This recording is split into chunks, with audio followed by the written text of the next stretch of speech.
गंगापूर तालुक्यातील जामगाव सर्कलमध्ये जिल्हा परिषद निवडणुकीच्या पार्श्वभूमीवर महत्त्वपूर्ण घडामोड समोर आली आहे। जामगाव गटातून कुठल्याही राजकीय पक्षाची उमेदवारी न घेता अपक्ष म्हणून निवडणूक लढवावी असं ठाम आणि एकमुखी आग्रही 19 गावातील मतदारांनी केली आहे। हा आग्रह पंचायत समितीचे माजी उपसभापती सुमित रामेश्वर मुंदडा यांना जामगाव गटातून दीपा सचिन मुंदडा अपक्ष उमेदवारीसाठी गंगापूर शहरातील माहेश्वरी मंगल कार्यालय इथं झालेल्या कार्यकर्त्या सुसंवाद मेळाव्यात करण्यात आला। सकाळी 11 वाजता सुरू झालेल्या या बैठकीत तब्बल 3 तास सखोल चर्चा झाली।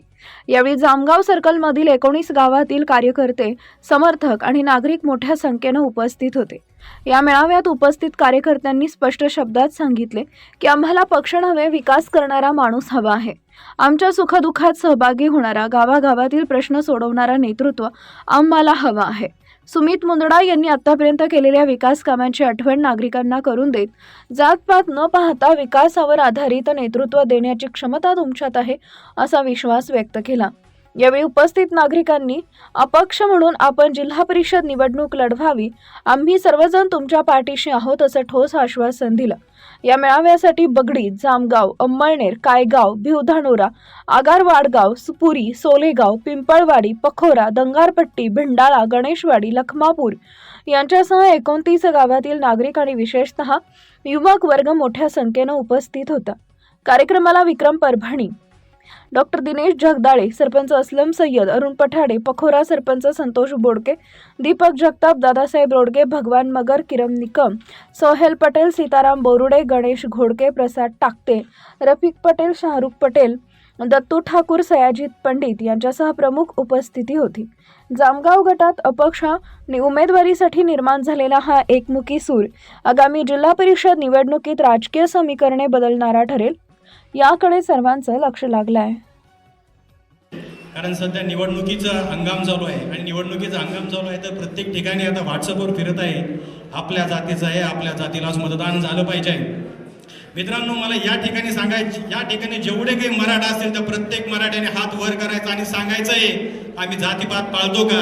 माझ्या छत्रपती शिवाजी महाराजांनी 18 पगड जातीला सोबत घेऊन काम केलं। माझ्या छत्रपती शिवाजी महाराजांनी कधी जातपात मानले नाही। मला असं वाटतं या ठिकाणी जे जे मराठे असतील त्यांनी हात वर करायचा आहे आणि छत्रपती शिवाजी महाराजांची घोषणा द्यायची आहे।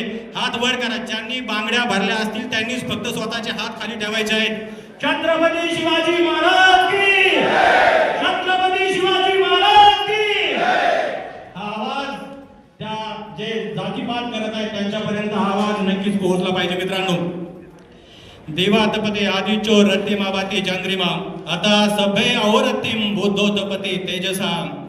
सूर्य आपल्याला दिवसा प्रकाश देतो, चंद्र आपल्याला रात्री प्रकाश देतो, पण आपल्याला अहोरात्र प्रकाश देणारे अशा महाकारुणी भगवान गौतम बुद्ध, डॉक्टर बाबासाहेब आंबेडकर, राजमाता अहिल्यादेवी होळकर प्रचंड आघाडी घेतलेली आहे हे सांगण्याची गरज नाही। हे जनता आपल्याला समक्ष सांगत आहे की ती आघाडी घेतली आणि त्याच्यामुळे विरोधकांचं थाबत आणलेलं आहे आणि म्हणून त्यांनी स्वतःच्या विकास कामं केलेलीच नाही, स्वतःचा भ्रष्टाचार लपवून ठेवण्यासाठी ते आता जातीवर बोलत आहे। मित्रांनो, एक छोटासा किस्सा सांगतो मी तुम्हाला, तुमचा जास्त वेळ घेणार नाही कारण मला माहिती प्रत्येकाला आता भूक लागलेली आहे। मित्रांनो, माझं एक TV9 एक माझं दर्शन घ्यायचं असेल तर तुला गंगापूर मधील जामगाव गटामध्ये यावं लागेल, कारण इथला मतदार राजा हा जातीला मतदान करत नाही, तो विकासासाठी काम करणाऱ्या सुमित भाऊंना मतदान करतो। सुमित भाऊ कधीही जाती धर्माचं राजकारण करत नाही। सुमित भाऊ 18 पगड जातीला सोबत घेऊन चालतात। सुमित भाऊ अल्पसंख्याक जातीमधील असतील म्हणून लोक टर उडवत असतील, पण सुमित भाऊंनी कधीही जाती धर्मात भांडण केलं नाही। सुमित भाऊ आघाडी घेत आहे असं लोकांना वाटायला लागलं म्हणून त्यांनी जातीचं कार्ड खेळायला सुरुवात केली। गंगापूरमधील दिग्गज लोक असतील तेही हे काम वर्षानुवर्षे करत आलेले आहेत, पण मला असं वाटतं आता ही काही जात पंचायत नाही, आपल्या जातीच्या माणसाला प्रतिनिधी म्हणून पाठवायचं। ही लोकशाही आहे, हे संविधान आहे, त्यामुळे विकास करणाऱ्या माणसालाच आता आपल्याला निवडून द्यायचं आहे।